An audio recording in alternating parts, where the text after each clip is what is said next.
My daughter was born on the night she died. My daughter was curious. From a young age she posed an infinite amount of critical questions. Why do the clouds look angry before it rains? Why do people work all day if it makes them sad? How do you know you love mommy? Regardless of how many I don't know I tossed back at her. My daughter was creative, painting favorite song lyrics and beautiful images along her bedroom walls no matter how many times I painted over them. My daughter was trusting, placing her life in my hands in spite of the hundreds, perhaps thousands, of times I failed her. My daughter died on the night of her 15th birthday. My daughter was born on the night she died, an uncommonly bleak Texas summer evening, with dark clouds threatening to split open and spill rain. She took her final breath, shallow and sluggish, as I slept soundly in the next room. She died, helpless and alone and straining to hold on the night of her 15th birthday. She would have laid there until morning, her body growing pale and cold and rigid, if I hadn't gotten the call. The sound of the landline ringing jolted me awake at 1:30 a.m. I'm ashamed to admit that I almost ignored it, but I figured it might be Charlie requesting a ride home.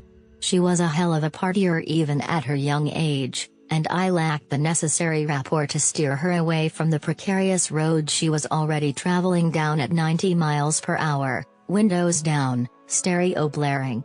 Reckless, careless, but free, that was my Charlie. I peeled myself out of bed and made my way to the kitchen, knees and back aching. God, when did I get so old?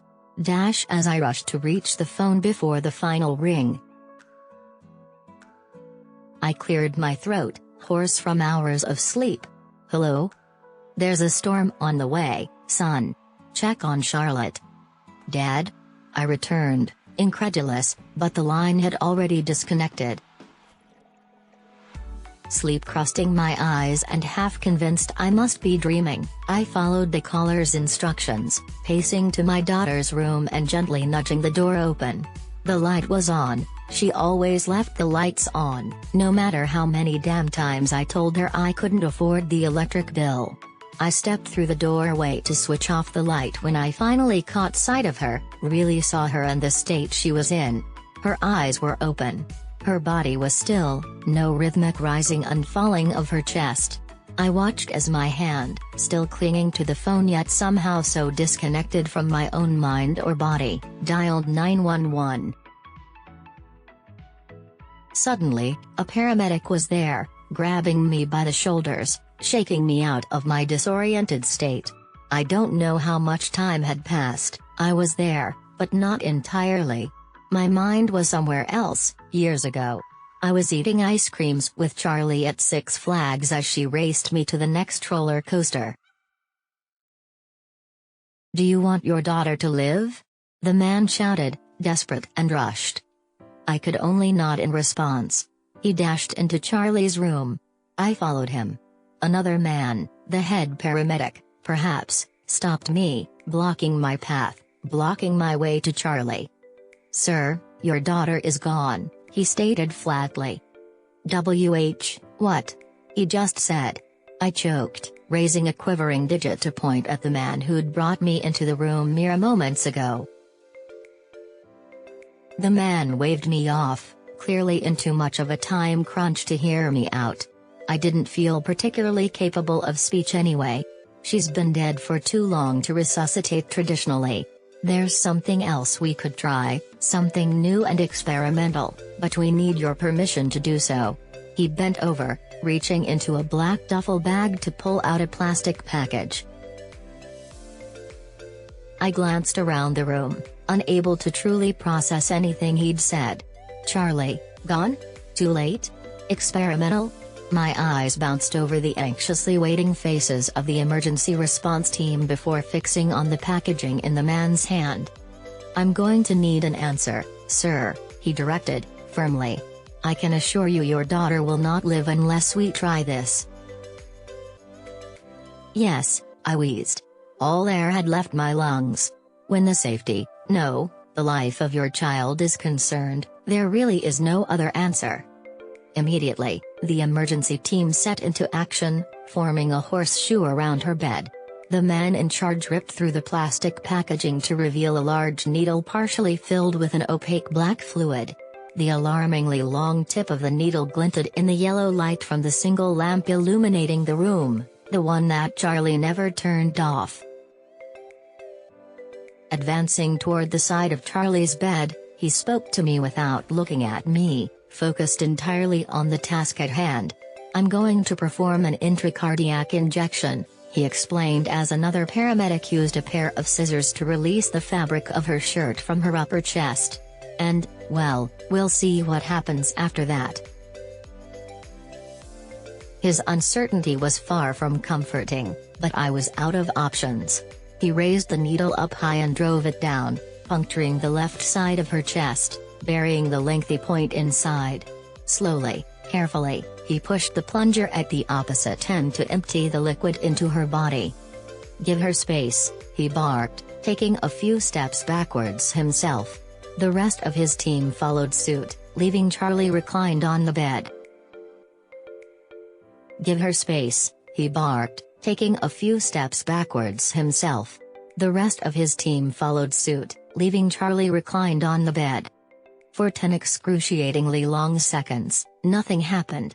I buried my face in my hands, unable to watch, the feeling of failure absolutely suffocating. My mind offered me refuge in pleasant memories once more, but Charlie needed me there. I could not leave again. Dropping my hands back down to my sides, I watched, amazed, as Charlie began to move again. Horror quickly eclipsed amazement as I realized that she wasn't moving. No, something was wriggling against the inside of her skin, straining as it attempted to tear its way from the inside out. And then, schlep up. The sound of ripping, wet and loud and nauseating, tore through the smothering silence that had fallen over the room. A screech of agony pierced the air as the skin of my Charlie's face burst to split down the center. The head of some unknown creature, capped with glistening white, burst forth.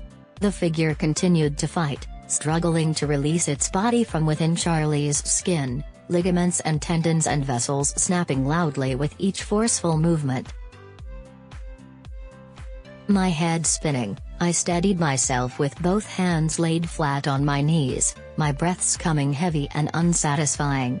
The rest of her flesh erupted soon after, tearing first along the middle of her torso, the gashes splintering and spreading down to her arms and legs. The strange figure, red and bloody and severe, finally emerged from its trappings to sit upright with a sickening squelch, glancing frantically around the room. The wheels in my old brain finally turned, allowing me to make some sense of what I was seeing. The figure that sat on the bed before me, surrounded by my daughter's flesh, loose and deflated, appeared to be the insides of a person, like you'd see in a biology textbook, the diagram just after the organ systems, just before the fully fleshed human. Just bone and muscle coated in blood, slick and red. "Dad?" the figure squeaked, confusion and pain readily apparent in her voice, Charlie's voice. "What's going on?" The medical team explained the process to her in words I couldn't even begin to grasp. Something about secret experiments, and a final life-saving measure when the small window of opportunity for CPR and other resuscitation methods had passed. Not even fully tested yet. She was their guinea pig. Needless to say, she didn't take it well. I was assured that she would heal, though it would take time, rest, and care. They'd send a nurse to keep her safe and comfortable, but Charlie would have to stay hidden throughout the healing process for obvious reasons. The nurse arrived the next morning, a sprightly young woman named Annie with dark skin and short cropped hair. Her bedside manner was unparalleled. Charlie took to her almost immediately, though the steady dose of pain meds she delivered may have helped facilitate the relationship. Even still, Charlie refused my company entirely. Our relationship was shaky at best before this. I could only sit outside her door, listening to her constant sobbing. I figured I needed to do something eventually, so I gently knocked before pressing her bedroom door open. She appeared to have healed very little, if at all, but it was hard to judge as she was entirely swathed in bandages save for her eyes and mouth. "Hey, Char," I called from the doorway, moving hesitantly across the room. She provided no response, rolling over in bed to look out the window. "Listen," I began, sighing. "I don't know what happened to you, Charlie, but, well, it must have been bad," I declared, kicking myself internally as the words fell from my mouth, stupid and misguided. "It kills me to see you like this. To see you in pain. I can't stand to know that you've been hurt. I guess I just wanted to say, I'm sorry." Charlie slowly turned her head to face me, her bandages brushing loudly against the bedsheets. "I don't want you to say you're fucking sorry," she seethed, lidless eyes fixed on me in an unblinking, hateful stare. She hesitated before screaming, "Get out! Get the fuck out!" I respected her wishes, backing out of her room and closing the door. I rested my forehead on the white wooden barrier, defeated, unsure of how to get through to her. "You fucking idiot," a voice, Annie's voice, came from behind me. Startled, I turned toward her. She had a dose of medication in one hand, on her way to deliver it to my daughter. "I don't know what to do," I admitted, tears welling in my eyes. Annie laughed gently in disbelief. "You don't know what to do?" she chided softly, somehow still comforting through her criticism. "She died. I don't know what happened to her, either, but I do know she won't talk until she feels safe and heard. She's just a child. Be patient with her." The next morning, I visited her room again. The visible muscles on her face tugged the corners of her mouth into a frown. I gingerly stepped across the room to perch on the edge of her bed. "Tell me how you feel, Charlie. Help me understand." She flinched, clearly unsure of how to respond. I was hit with the gut-wrenching realization that I'd never really talked to my own daughter. He was my friend. I trusted him. "I've lost everything," she lamented, casting her eyes downward, impossibly wide against the muscle surrounding them. "I can't leave this house, I can't go to school, I can't see my friends, as if I ever had any in the first place. I feel so sad, and so weak, and so stupid." Charlie swallowed loudly before adding, "But mostly, I feel so angry." "Tell me more about that," I urged, turning to face her directly. She shook her head slowly, weighing the gravity of her feelings.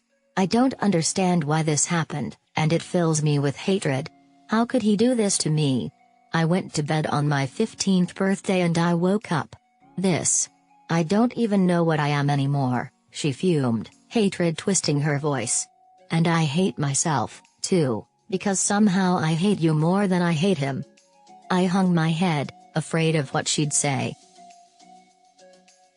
"I hate that you didn't protect me, I hate that you let me die, but most of all, I hate that you never wanted me," she ranted, sitting up to confront me. "Oh, of course I want you, Char," I stammered. She scoffed in response. "Don't pretend like you care about me," she growled. "You left me. For years after Mom died, you'd leave for weeks at a time. Came back to throw a couple $100 my way for food. I raised myself. I was only 10. I was a fucking kid, Dad. You wanted me to die that night, because you never wanted me." The accusation hurt like a knife twisting in my chest, threatening to drive me mad. "I hate you, Dad," she screeched, striking my shoulder with a closed fist. "I hate you. I hate you. I hate you," she repeated, pummeling my side with each admission, flinching upon each impact, her bandages staining red with each blow. The repeated exertion exhausted her until she collapsed on my shoulder. Sadness overcame the force of her hatred as she began to cry. Charlie, I sighed, searching for the words to fix 15 years worth of shitty parenting. When I was a boy, I dreamed of being an astronaut, a firefighter, a fighter pilot, an inventor. I never dreamed of being a father. She recoiled in response, understandably so. I only ever cared about myself. When you were little, I resented you for stealing my youth, squashing my dreams. Really, I used you as an excuse for my own failures. And my relationship with you is my greatest failure. When your mom passed, she left me with a daughter I didn't even know. 10 years old, and I didn't even know your favorite color. It was periwinkle, she muttered. Not getting to know you as a little girl is my life's greatest regret, I choked, balling my hands into tight fists. Because once I came back, once you started to let me in, I'd never loved anyone until I got to know you. Your favorite color is red, not bright red, but deep, crimson, blood red. You love that horrible music, men screaming over harsh melodies, but I love it because it never fails to bring that smile to your face. You love to paint giant pictures across your bedroom wall. Your laugh is so abrupt, and so big that it just swells and fills the air, infecting me like a contagion that I'll never grow immune to. You are the strongest person I know, stronger than you know. You came out when you were 13, you socked a guy in the face for snapping your bra, you literally died and yet you're still here fighting. You're fucking invincible, Charlie, and we will get through this. A hesitant smile crept across her bandaged face. The way I treated you after Mom died is unacceptable, inexcusable. I don't expect you to ever forgive me. The truth is, I missed out, you didn't. I was a horrible man. But you were perfect? You are the best thing to ever happen to me, and I will spend every day of the rest of my miserable life making up for the many years I was the worst thing to ever happen to you.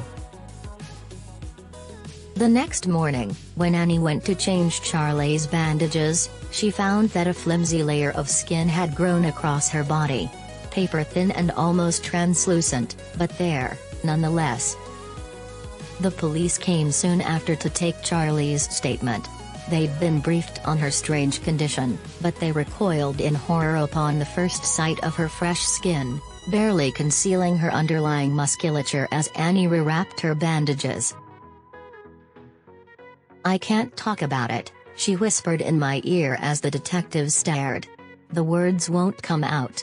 Every time I try to talk, I just feel my thoughts spinning out of control, my chest gets tight, I can't. Holding my index finger up, I shuffled out of the room, returning with the paints I'd confiscated from her years prior. Then paint it. Her smile was so immense I worried it would tear her freshly grown skin. Charlie spent the following weeks alone in her room, refusing any interruptions outside of her medical needs. Each morning when Annie rebandaged her, she was equal parts stunned and overjoyed to note how her skin had grown, thickened, still pale beyond belief, but stronger. When she came out to announce that she'd finished, I scrambled out of my chair and rushed down the hallway to see her work, a vibrant mural, monstrous in size. I followed it from the left, her and a man, early 20s maybe, drinking cans of Pabst Blue Ribbon, detailed down to the droplets of condensation on the cans, then to my daughter hunched over thick lines of white powder on the bathroom sink. Then, Charlie sitting on the man's lap, beaming as she clutched a fresh pack of Camel menthols. The images grew hazy as the sequence continued, my daughter crawling on all fours to the back door, then the man cradling her in his arms, carrying her to bed, tucking her in, pulling the covers all the way up to her chin, like I never did for her. Charlie in her bed, lips tainted blue, storm clouds in the sky forming the image of my late father. The final image depicted Charlie ripping out of her skin that night, born again. Why did you paint him? I stuttered, pointing to my father's likeness in the mural. She shrugged. I'm not sure. I know he's gone, but I just feel like he's always looking out for me. He called me that night. Told me a storm was coming. That's why I found you. As the next year passed, so did my daughter's recovery. Her hair grew back first in patches, fine and dark. It continued to grow, but she opted to keep it short. The man who left Charlie for dead was sent to prison. Delivery of a controlled substance to a minor, 2 years. Her eyes swelled with tears upon the news. Slowly, normalcy trickled back into both of our lives. I returned to work. Char still wasn't ready for school, but she buried herself in her own studies, diving into famous works of art and creating her own. She hurled cans of paint to cover the mural of her untimely death and repainted images of her, of me and of Annie, of us together, towering and colossal. Somehow, through the abject horror of the situation, we all became a family. Though Char's skin was still fragile, she was thriving in a way I never thought possible. That is, until he got out. He didn't end up serving his full time, was instead let out early on good behavior. The lead detective on her case delivered the poor news in person. There was nothing she could do. Wordlessly, Char pushed out her chair, stood up, and retreated to her room, slamming the door behind her. Things fell apart from there. Charlie's skin began to take on a new appearance, no longer fragile but hardened, rough, cracked. Almost scaled over in some places. Jagged, sharp to the touch. Annie confided her worries in me. She was unsure of how her recovery would continue without the assurance of safety. She wasn't safe with him out there. He called the house last night. "Keep your whore daughter away from me," he taunted, voice brimming with poison. "If either of you come anywhere near me, you'll be sorry."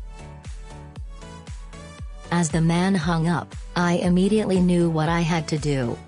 Charlie hadn't come out of her room for days, and I needed to guarantee her safety.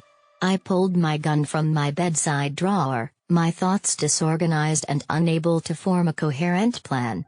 I didn't know how, or where, I would find him, but I would. And when I did, I would end him. For Charlie. I sat in my chair for several hours, alone in absolute silence, gun resting in my lap as I hardened myself emotionally for the task at hand. I expected the right moment to appear to me. It didn't.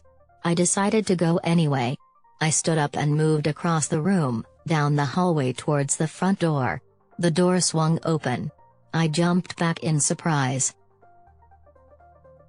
Char stood in the entry, covered in blood, clutching a knife. She rushed towards me, enveloping me with her thin arms in a tight and desperate embrace. "Daddy, I killed him," she sobbed into my chest, staining my shirt with her tears and his blood. "I killed him, I killed him, I killed him," she moaned repeatedly. The knife clattered to the ground as she wailed. I thought it would make me feel better. I thought I'd get my power back, my life back, but it feels like I just gave it all back to him. I feel so empty, Dad, I feel like I'm dead again, plunged headfirst back into the darkness. Her hardened skin split and cracked, falling off in jagged shards and piling on the floor as each sob racked her fragile body. I released her to see the figure I'd seen years ago, the new Charlie who ripped out of my dead daughter, red and severe, distraught and miserable. I wasn't sure what to say, so I just said, "I'll never let anything bad happen to you. Not again. My daughter is strong beyond compare, refusing to surrender, fighting to, even past, the bitter end. My daughter is resilient, clawing herself out of death's grip and back to the most normal life possible. My daughter is brave, endlessly inspiring, but still, human. I write this as a testament to her, what happened to her, and my love for her, before I turn myself in for her crime. I will take responsibility for this because she has stars in her eyes, and a melody in her laugh. Because she is a far better person than me. Because I am her father, and I will protect her, Give her the second chance I never deserved from her. My daughter was born